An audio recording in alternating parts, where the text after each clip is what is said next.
Hi, I'm Tim Evans with Crack Eraser. And I'm Drew Hayden with ClearQuest Windshield Repair. So Drew, you got interested in the windshield repair business somehow. Tell us a little bit about that story. Well, I had a corporate job for about 12 years and I was, just always wanted to work for myself and not really sure of what opportunities were out there. So when I came across your company, really due to my wife, got to give her the credit.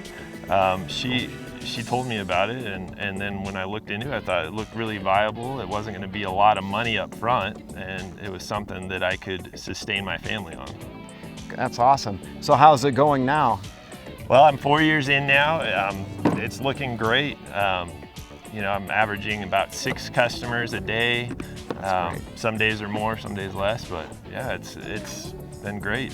Awesome. And didn't you tell me that your wife is now not working, or she's taking care of the kids because you're able to support her full time? Yeah, she was able to retire. With the windshield business? Yeah, oh, that is what we want to hear. That's what we're here for, to help guys like you. And you're doing a lot of chip repair, I take it? Yeah, the majority of what I do is rock chip repair, and I'd say about 20% long crack repair. People are always amazed when they drive up with a windshield that they think is a lost cause, and I tell them that I can fix it. So that's always, it makes me feel good to be able to help them out. Yeah, and I think that crack repair business will grow. It's just people are told that it can't be done. So if they've called a few places, they say, oh no, that can't be done. And then they probably pull up and find you and they're like, well, you advertise you can do this, and you really can do this? Because that's what happens to me. Right. Yeah, that's exactly what happens. There's that kind of a little bit of misinformation out there that if it's over a dollar bill length that you're not going to be able to fix it. So it's always surprising for people. And what percentage of failures have you had with your windshield repair? Oh, I think kind of the industry standard, probably about 1%. It's even on the long cracks? Yeah, I wouldn't say that. No, I think it's usually like a rock chip that maybe has like 12 legs on it or something. That actually goes the cracks. Yeah. The cracks tend to really hold well. Yeah. And you do them up to 18 inches, 24 inches? I go up to 24. Yeah, okay. I've done a little bit bigger, but you gotta like put something out there, I think, for the customer just to have an idea of what you can do. Yeah. So I say 24 inches.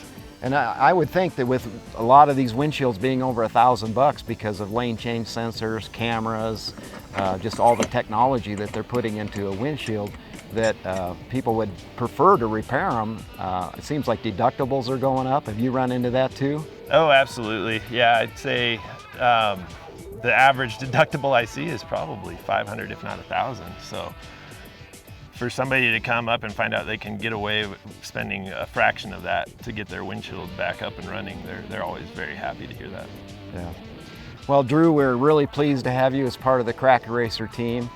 We're so happy that you're doing so well with your business. This is exactly what we wanted to create, and hopefully we can inspire a few more people to do the same thing you did. And mostly it's on you. I mean, I provided the technology, but you did the hard work. You made it into a successful business, and I'm really proud of you. Hey, thanks, Tim. You're welcome. Thank you.